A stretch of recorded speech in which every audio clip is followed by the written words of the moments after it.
Kremlin-ka ayaa sheegay in madaxweynaha Ruushka ra'iisul wasaaraha Jarmalka ay ka wada hadli doonaan xiriirka labada dal arrimaha caalamiga iyo gobolka. Madaxweynaha Ruushka Vladimir Putin ayaa la kulmi doona hogaamiyaha Jarmalka Angela Merkel magaalada Moscow toddobaadka soo socda. Kremlin ayaa sheegay Jimcihii hogaamiyaasha ayaa lagu wadaa in ay ka wada hadli doonaan horumarinta xiriirka labada dhinac iyo arrimaha caalamiga ah iyo kuwa gobolka.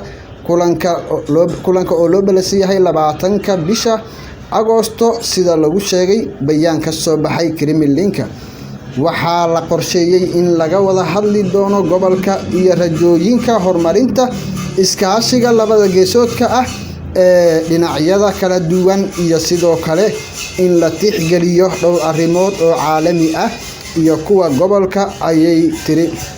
Waxay noqon doontaa kulankii ugu horeeyay oo foolka fool ah oo dhex mara labada hogaamiye tan iyo markii uu bilowday masiibada bishii December coronavirus.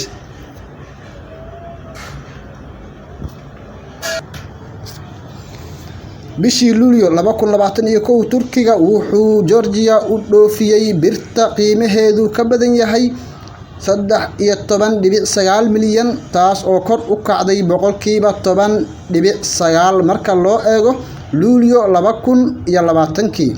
Qiimaha birta laga dhoofiyo Turkiga ee loo dhoofiyo Georgia ayaa kor u kacday in ka badan 10% qaybtii hore ee sanadkii si uu u gaaro in ka badan 75 milyan oo dollar sida ay wasaaradda ganacsiga ee Turkiga sheegtay. Wakaaladda Train Agency ayaana sida ay sheegtay wasaaraddu dhoofintu waxay dhaaftay 75.5 milyan oo dollar taas oo kor u kacday 10.8% marka loo eego 7 bilood ee ugu horeysay sanadkii hore.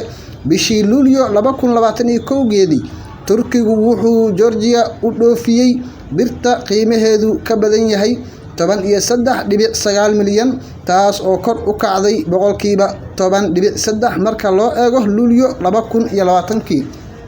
Dhoofinta birta ee Turkiga ee suuqyada adduunka ayaa ku dhufatay 10.9 bilyan laga bilaabo Janaayo ilaa Luulyo 2021 taas oo ah koror 56.8% ah sanadkiiba.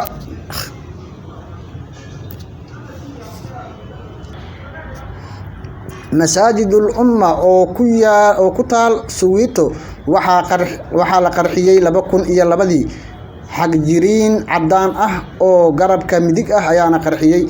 Jaaliyadda muslimiinta Koonfur Afrika ayaa Jimcihii u muujiyay sida ay ula dhacsan yihiin dowladda Turkiga iyo dadka sida ay ugu kaalmeeyeen dayactirka masaajid ku yaala magaalada taariikhiga ah ee Soweto. Anigoo ku hadlayo magaca jaaliyadda Soweto waxaan u mahadcelinayaa oo aan ka mahadcelinaynaa kaalmada iyo taageerada ay dowladda Turkiga nagu siisay dayactirka masaajidkayaga. Luqmaan Mugabi oo ah madaxa isgaarsiinta Masaajidul Umma ee Soweto ayaa u sheegay wakaaladda Anadolu. Wuxuu sidoo kale u mahadceliyay madaxweynaha Turkiga Rajab Tayyip Erdogan sida deeqsinimada leh ee dowladdiisa. Wakaaladda iskaashiga iyo isku duwidda Turkiga TIKA ayaa dayactir ku sameysay dhammaan masaajidka Soweto ee magaalada Johannesburg kadib codsi ka yimid hogaamiyayaasha bulshada muslimiinta. TIKA ayaa soo gabagabaysay dayactirka inta badan dabayaaqadii 2019 dadkuna waxay ku qulqulayaan in ay ku tukadaan halkaas laakiin weli si rasmi ah looma daahfurin. Sanadkii 2002 masaajidka ku yaalo xaafadda Dalamini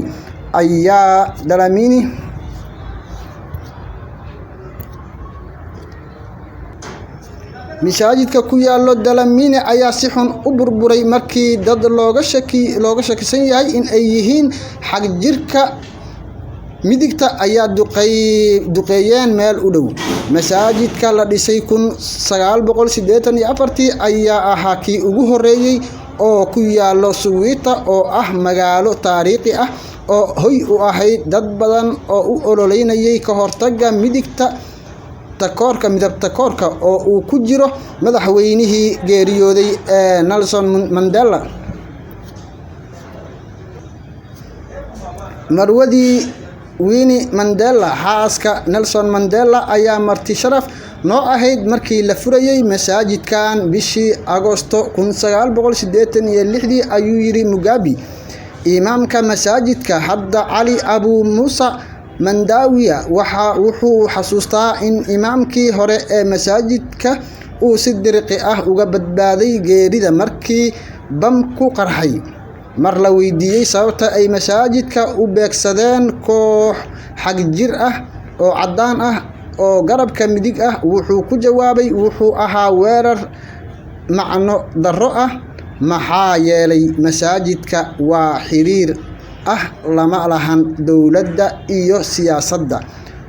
Kooxaha xagjirka ah ayaa isku dayay in ay xasiliyaan Koonfur Afrika wax yar kadib markii waddanku gaadhay dimuqraadiyadda, taas oo soo afjartay nidaamkii midab takoorka ee arxan darrada ahaa 1994. Mugabe wuxuu sheegay in ay damacsan yihiin in ay booqdaan qaar ka mid ah xubnaha garabka midig ee loo xiray duqeynta qaybta ka mid ah Soweto oo uu ku jiro masaajidkooda. Waxaan siin doonaa muuqaallo ka mid ah Qur'aanka, kitaabka quduuska ah ee muslimiinta, waana laga yaabaa in ay qaataan Islaamka. Marka la sii daynayana waxay noqon karaan imaamyo oo waxay ku wacdiyaan nabadda, ayuu yiri.